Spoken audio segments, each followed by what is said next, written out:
Is this working? Let's see if it's on video. Oh, it's definitely on video. Okay. Alright. So, today's the day that I am making a video that is a little more specific and geared toward not an introduction or anything. I've received an overwhelming amount of questions about my favorite books and how I stay so positive and why am I always so happy and smiling, and you know, of course in this economy and in this world it's hard, you know. I'm gonna be honest with you and tell you that it's not easy and it takes, you know, conscious effort. So I'm going to start off by introducing some of my favorite books that have helped me, you know, kind of delve into the whole happiness and positivity effect. Number one, I would have to say, is Osho. He's an amazing author and he is a great speaker. And this book is called Living Dangerously. He has some controversial topics that I've researched, actually, people have brought to my attention, where he's kind of supporting something that maybe not a lot of people agree with, but this book, I'm just talking about this entire book, is very, very, very resourceful and applicable to, you know, whatever it is you're going through. And I really, really like this passage, and I'll share it with you. But basically he's saying, you know, what does it mean to live dangerously? I mean, if you really think of it, does it mean like, oh, riding, you know, a motorcycle like naked or something? Like, I don't know. Or is it like riding a motorcycle at night with like no glasses when you can't see? Or like, what is it? What is living dangerously? And it says, well, what does it exactly mean? It simply means that in life there are always alternatives. You are always at a crossroad, always and always. Each moment is a crossroad and you have to choose where you are going. What is it going to be? Your path. Each moment you have to choose. Each moment is decisive because you are discarding many ways and choosing one. Now, if you choose the comfortable, the convenient, then you'll never be able to live intensely. So meaning, if you just choose what's comfortable, if you just choose what's easy, if you just choose what you're used to, then you're never going to be able to live in an intense, profound manner. You know, if I just said, oh yeah, like that's how I always do it, or oh yeah, that's, you know, that's just how it is, that's how life is. It's like, no, like, be out there and just explore. And I mean, life is so short. You can't keep living, you know, on the safe side of everything. And he also goes about being ordinary. And at first you're probably like, okay, I'm watching this video and this girl is telling me to be boring and ordinary and not myself. And no, that's not what I'm saying. What I'm reiterating from Osho is basically everybody wants to be extraordinary, right?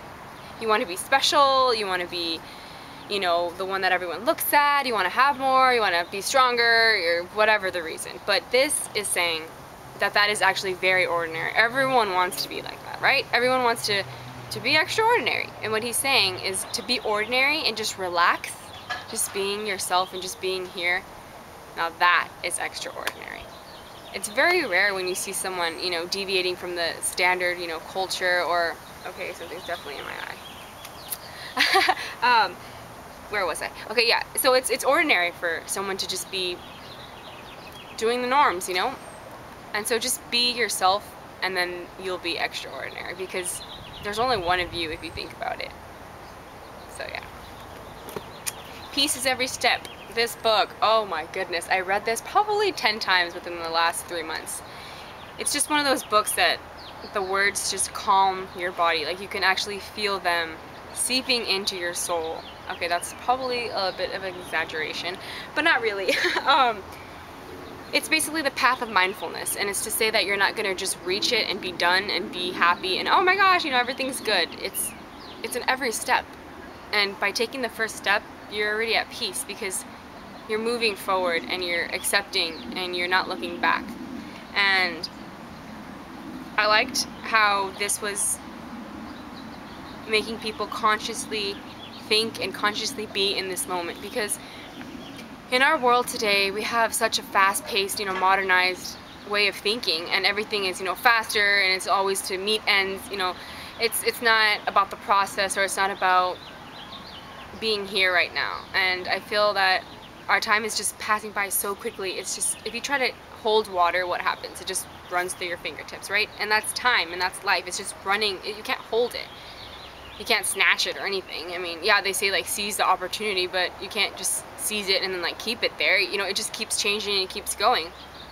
So I feel like this book, it just helps us when we tend to lose, you know, touch with the peace that's available right now, that it helps you find that again. And so this is a very, very, very good book. It's called Peace is Every Step, and I don't know, it's just an amazing book. And a little more about health-wise and eating and body-wise. This is actually probably one of the best books that I've read on battling like binging, restricting, dieting, getting out of that mindset. It's like, oh no, no carbs after 4, or whatever that rule or whatever is. It's like basically making peace with food, exercise yourself, having that diet mentality out of the way. And it actually has hunger scales, so you can like truly see if when you're eating, if you're really hungry, or if your heart is hungrier than your stomach, or you know, like you're more emotionally hungry. Sometimes I like to, you know, practice being really mindful in the moment and just saying like, well, do I really need like connection? Do I really need, you know, like a hug, or maybe a bee on me? Be one with nature, right, Vanessa? Be one with nature. Have bees on you. Okay. And it basically talks about food deprivation and how undereating actually drives your body to seek more carbohydrates. When people think of restricting themselves, like, oh no, you can't have carbs, and your body actually wants more. And it's just very biological, so it explains to you how to stop like the destructive dieting voices. So like the food police, for example. Don't eat at night. Better not eat that bagel, it's too fattening. You didn't exercise today, better not eat dinner. It's not time to eat yet, don't have that snack. Or you ate too much, even though it's based on being hungry. So it's just basically trains you to listen to that voice that actually tells you to eat, and it's not, you know, another voice that's like the nutrition police, or if you're like really hungry for connection, that's not with food. So it's a really, really great book. It's kind of lengthy, but it has a lot of information in it. It's by Evelyn Tribole and Elise Rich. I don't know if I pronounced that right. Yeah, Intuitive Eating.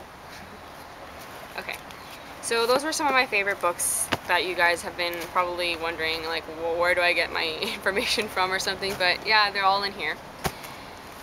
Now, how do I stay positive and happy? Most of the time, the majority of the time now. For me, it wasn't a light switch. It wasn't, you know, I woke up one day and I was like, you know, it wasn't like that. Or I mean, it's not like that still. What it is, it's just, I understand that everything in life, it's a process and it's going to change. And you can't have black and white thinking, or else it's just you're just gonna be unhappy. You know, you can't say, oh yeah, well I failed my test, well now I'm failed life. Like, oh great, everyone hates me, you know. When you use those words, like everybody hates me, it's like, no. Not everybody hates you. Yes, maybe your mother and, you know, your father and your sister all are upset with you, or not upset with you, but they're rather upset at your actions, not at you. Then you know, you have peace. And if you get in tune, you know, with everything around you, you realize that, you know what, that tree over there or that bird, they're not upset with me. Like, I know it sounds like, okay, probably like schizophrenic or crazy or something, but you're not crazy. You're just, you realize and you understand that you're not the only person on this earth. That everything is connected, and to say that everybody hates you, I mean, that's just going to bring stress upon yourself. So, you know, eliminating black and white thinking. When I say black and white thinking, what I mean is, like, for example, oh, I had too much pasta today and now my diet's ruined. You know, it's like very polarized, very black, very white. Or it's like, oh, you know, I can't do this because I did that already. And it's like there's no in between. There's no balance. So you have to have a balance. And it's like, well, hey, I feel tired today. No, that doesn't mean I'm lazy. It does not mean I'm a failure. It does not mean I'm gross. It does not mean I'm fat. No, it doesn't mean any of that. But some of the times our minds, you know, say like, oh, I really don't want to go to the gym today, or I don't want to work out, or I don't feel like eating that salad, or feel like eating that, you know, piece of fruit over there. I really want like a brownie right now.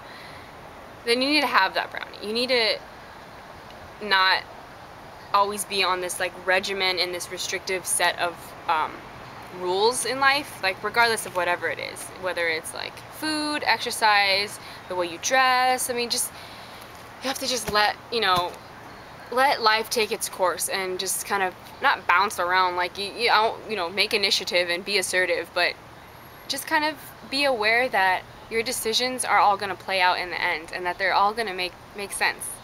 And I used to worry so much about, like, oh my gosh, well, what if they think this, or what if they think that? It's like, does it really matter? I mean, at the end of the day, I'm me, still, whether they like it or not, and so I feel that the way you think, it changes everything. And if you set yourself up for negativity, and if you set yourself up for thinking these negative thoughts, then of course you're going to attract more negative energy towards yourself. And I feel that one way to help that is using Post-its. And I know you've probably heard me say this a bunch of times, but it really helps. When I was kind of struggling with my appearance, not just body, but with everything, I wrote on a Post-it, like, you're enough, okay? You're enough, and be happy because you're happy. Not be happy because of this, because you look skinny, or because you look pretty today. No. Be happy because you're happy in here, or in here, And after you accepted that inside, then it just kind of shines outward, and you just feel, happier. And I feel that balance is very, very, very important, that you have to be also mentally healthy, not just physically active, or that you work out. It's like, yay, you can do 100 push-ups, but I mean, are you going crazy with it? Like, are you stressing out? Are you worrying? Do you have anxiety? Yeah. I find it hard, to see someone working out so hard, or they're so unhappy, because like I want to share with them, like, it's gonna be okay, and I mean, when you're in, a cycle of binging and restricting, it's hard, and I have a lot of questions on that, like, how do I stop binging this and that? And the thing with me was that I never really binged. I just kind of overate, because I would restrict myself and I would starve myself, earlier on in the day, and so when it came to the night, of course my body needed that energy and those calories, and so I just ate a lot. And I mean, as much as that sounds kind of weird, I mean, that's what happens to your body. And for me, it was more of like, I didn't know how to handle, like, myself in a way. I was always kind of disconnected, and I felt like my head was like disconnected from my body. Like, my mind was somewhere else. I wasn't, here in the moment, and here in the present moment. And a lot of these books talk about, just being here. And I never really thought about it. Like, if you sit down and you're just like, okay, no phone, no nothing, just here, right now. Okay, there's a sky, I'm breathing, there's an ant on my leg, I'm wearing black pants, am I hungry? Like, you just have to, like, consciously be thinking, but you're not thinking at the same time. It's kind of hard to explain. It just kind of happens. So once you practice that, like, once you practice mindfulness and thinking, then eventually it will come just routine. Does that make sense? I don't know if that makes sense. In other words, happiness is not supposed to be something like, oh, okay, I'm happy today, post it, I'm happy, read positive notes, I'm happy. It's like, no, it's not like that. Like, I'm not some robot, like, Vanessa, don't be sad. Like, I'm not like that. It's just, it's become such a natural, habit for me that it just happens, because I've practiced it so much, and I've just chosen to be happy, because not only is it good for your health, but I didn't want to keep living, so sad. And with every little thing, just every little thing, would make me feel like I wasn't enough. And it's like, well, you only need to be enough for yourself, honestly. And sometimes you're your own worst critic. And you're hard on yourself. With grades, with relationships, with work. You do what you can do, and, you know, you've done enough. You do what your body, what your mind, what you can take and what you can handle. And I'm not saying, you know, don't challenge yourself or don't set goals, but make sure that the motive lies, you know, with the bottom line of happiness. If you want to lose weight, great, but don't say, you know, to be skinny for summer. Where is the motivation in that? It's going to die off because it's just external. Now, if you said, I want to lose 5 pounds by August 21st to finally feel comfortable in my own skin and to inspire others, now that will get you somewhere because it's internal. And if you're internalizing things, you're going to reach your goals. And if I say, which I used to say, I want a 4.0, that got old fast. Okay, that's nice. Like, it could be like, I want a 50.7. I mean, they're just numbers, right? Instead, I say, I'm going to walk out of each and every class understanding every single thing, and if I don't, I'm going to go back in there or for tutoring or whatever until I get it. Because I don't, you know, want an A necessarily, or a 4.0, or any numbers or anything. What I want is to really understand everything. I don't want to go to school anymore and memorize something and just spit out information on an exam. I don't. Education, schooling is to, you know, better yourself as a person. And whether it's taking a photography class, whether it's taking a biology class, like, you need to understand every single thing that you're being taught, and then you will reach your goals. For another example, if you're trying to recover from an eating disorder, and, you know, they tell you need to gain 10 pounds or 20 pounds, and in your mind you're probably fighting with all of these eating disorder thoughts, you know, that are telling you, no, like, you can't gain weight, you're not going to be pretty, or, you know, you can't, it's going to be very hard. Just try to filter that out for a minute and just think, okay, I have a future. Am I going to be spending it unhappy? I have one life. I have one pair of legs, one pair of arms, I have one head, I have 2 ears, I have 2 eyes only. And am I going to let that go, honestly, to waste? Or am I going to use all my flaws and all my capabilities to better myself as a person? You know, you can start and improve yourself. You don't have to be unhappy. So when they tell you, you know, at the nutritionist or the dietitian or therapist office that, you know, you need to gain weight because you need to be happy and healthy, that is such a blessing. You're getting a chance to discover, you're getting a chance to live again, you know? And I say grab that opportunity while you can, because I'm pretty sure you want to have kids someday. I'm pretty sure you have a husband or a wife that is waiting for you to make a family, you know? And you can't do that unless you're well off on your own, you know, and if you're comfortable with yourself.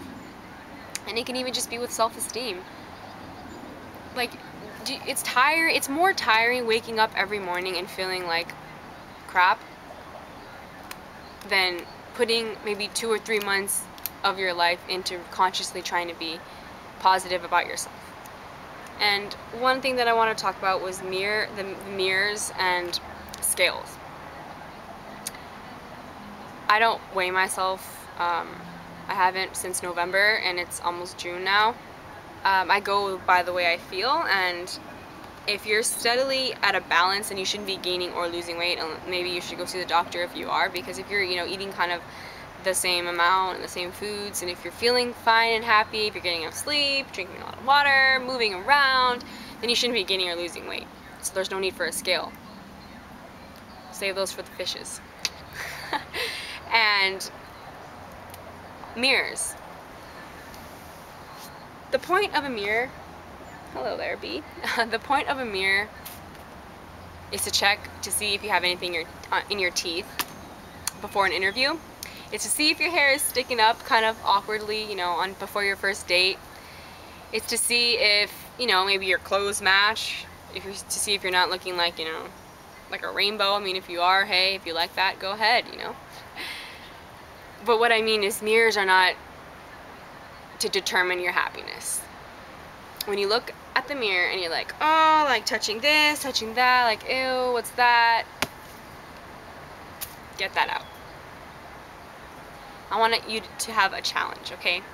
Every time you pass by your mirror for one day, try it just for one day, because I know it's extremely addicting to look in the mirror and like body scan yourself. Look in the mirror in the morning and say, I am enough, I am beautiful, or I am handsome, and today is going to be a good day. Look at yourself in the eyes, not at your body, not at your stomach, not at your thighs, not at anything, but look straight into your eyes and say, today is going to be a good day and I'm going to do everything in my power. Every fiber of my being is going to be dedicated to making this day the best day. Because tomorrow, who knows if I'll be here? Who knows if in 5 minutes I'll be here? Something can happen in 5 minutes, in a minute, next minute. It's just zooming. Make today the best day. Say that to yourself in the morning. And then at night, look in the mirror again. So you're only looking in the mirror twice all day. And look in the mirror at night and look at yourself in the eye again, not at your body.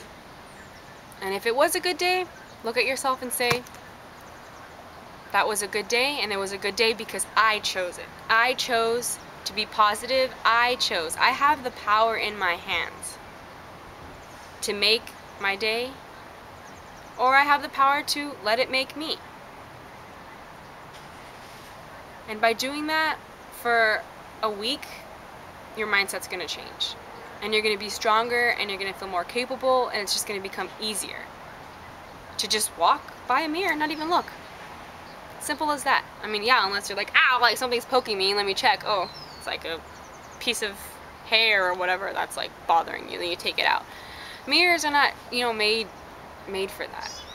And I feel that we get so caught up in our image, our body image, to determine, you know, who we are and our worth, that it becomes obsessive. And it's like, just spend less time away from the mirror and discover everything about you without your image.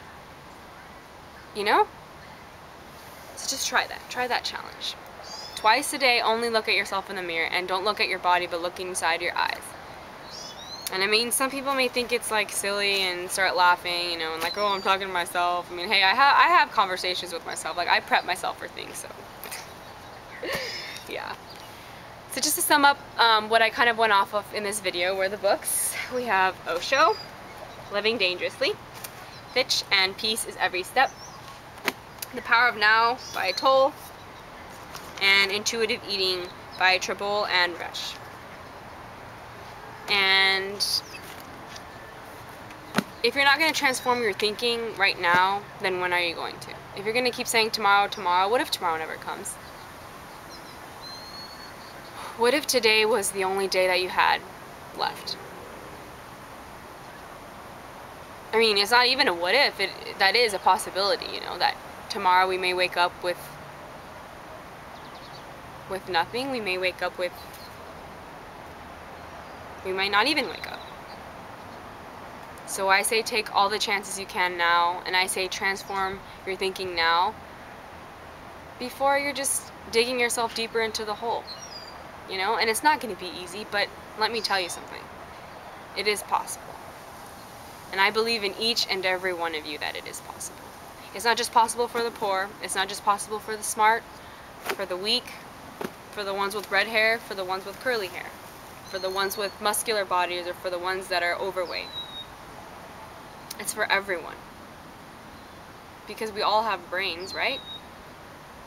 So why not use them and consciously try to be happy? Smile at random people. I mean, it's not going to change the world, no. I mean, I know that. It's not going to change the world, but you know what it can do? It can change their world. And if you change one person's world, then they're going to want to change another person's world. And in the end, we're just going to have a contagious stream of happiness. Or at least that's what I'm trying to do. So just try that. And if you have any questions, feel free to message me on my Tumblr, which is linked below. You can comment on anything on my Instagram and ask me there. Or you can wait for another video with the flies and the bees and everything. I realize doing it outside I'm going to have a lot of friends visiting. But that's okay. Nature is nature, right? Alright. I hope you enjoyed this video, and I will see you all next time.